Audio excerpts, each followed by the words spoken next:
In phonetics, vowel roundedness refers to the amount of rounding in the lips during the articulation of a vowel. It is labialization of a vowel. When a rounded vowel is pronounced, the lips form a circular opening, and unrounded vowels are pronounced with the lips relaxed. In most languages, front vowels tend to be unrounded, and back vowels tend to be rounded.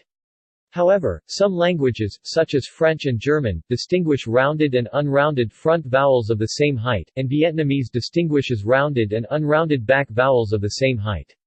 Alacano has only unrounded vowels. In the International Phonetic Alphabet Vowel Chart, rounded vowels are the ones that appear on the right in each pair of vowels. There are also diacritics, U+0339, combining right half ring below, and U+031 seek combining left half ring below, to indicate greater and lesser degrees of rounding, respectively. Types of rounding. There are two types of vowel rounding, protrusion and compression. In protruded rounding, the corners of the mouth are drawn together and the lips protrude like a tube, with their inner surface visible.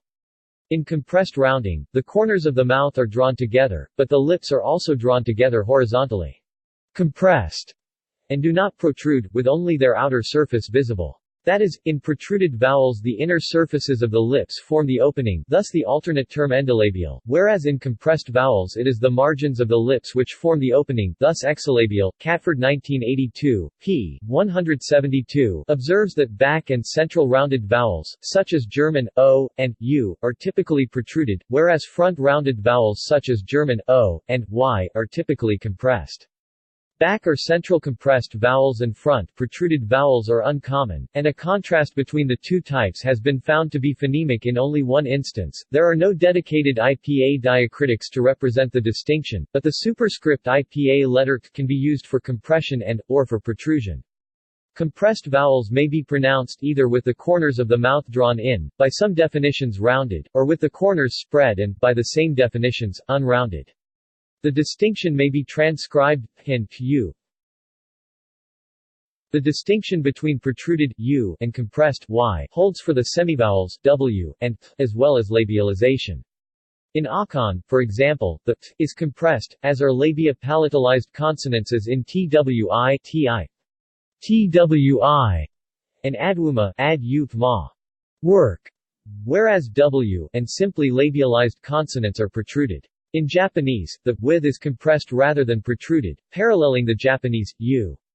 The distinction applies marginally to other consonants. In southern Teke, the sole language reported to have a phonemic th, the labiodental sound is accompanied by strong protrusion of both lips, whereas the th, found as an allophone of per meter, before fb, in languages such as English is not protruded, as the lip contacts the teeth along its upper or outer edge. Also, in at least one account of speech acquisition, a child's pronunciation of clown involves a lateral f with the upper teeth contacting the upper outer edge of the lip, but in crown, a non-lateral f is pronounced with the teeth contacting the inner surface of the protruded lower lip. Some vowels transcribed with rounded IPA letters may not be rounded at all. An example is th, which in English has very little if any rounding of the lips. The throaty sound of English th is instead accomplished with sulcalization, a furrowing of the back of the tongue also found in non-rhotic.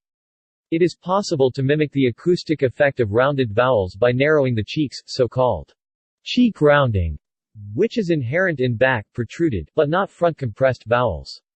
The technique is used by ventriloquists to mask the visible rounding of back vowels like u. It is not clear if it is used by languages with rounded vowels that do not use visible rounding.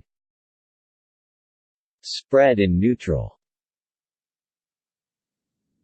The lip position of unrounded vowels may be classified into two groups, spread and neutral.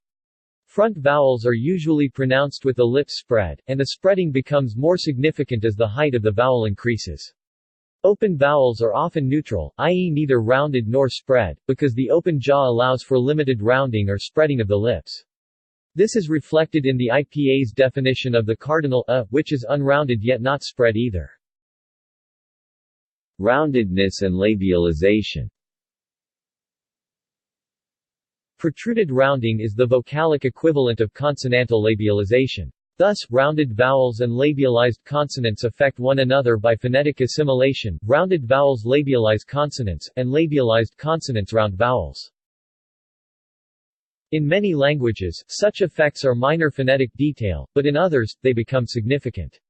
For example, in Standard Chinese, the vowel t is pronounced u after labial consonants, an allophonic effect that is so important that it is encoded in pinyin transliteration, alveolar tu, pinyin duo, many, versus labial pu, pinyin bo, wave.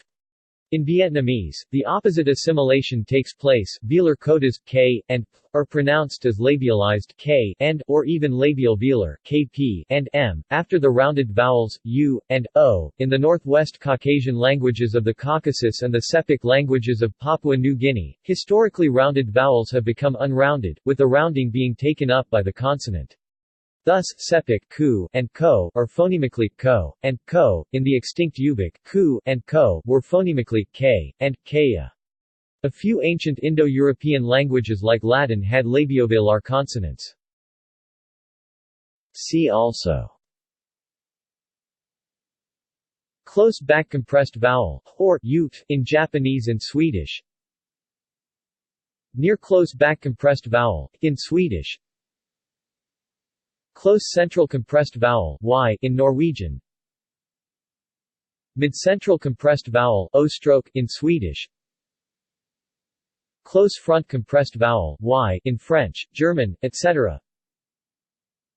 Mid-front compressed vowel o in French, German, etc. Close front protruded vowel white in Swedish. Near close front protruded vowel in Swedish. Close mid-front protruded vowel o stroke in Swedish. Open mid-front protruded vowel in Swedish. Close central protruded vowel. Mid-central protruded vowel. Close back protruded vowel u common. Mid-back protruded vowel o common. List of phonetics topics. Notes. References. External links. The dictionary definition of endolabial at Wiktionary. The dictionary definition of exolabial at Wiktionary. The dictionary definition of unrounded at Wiktionary.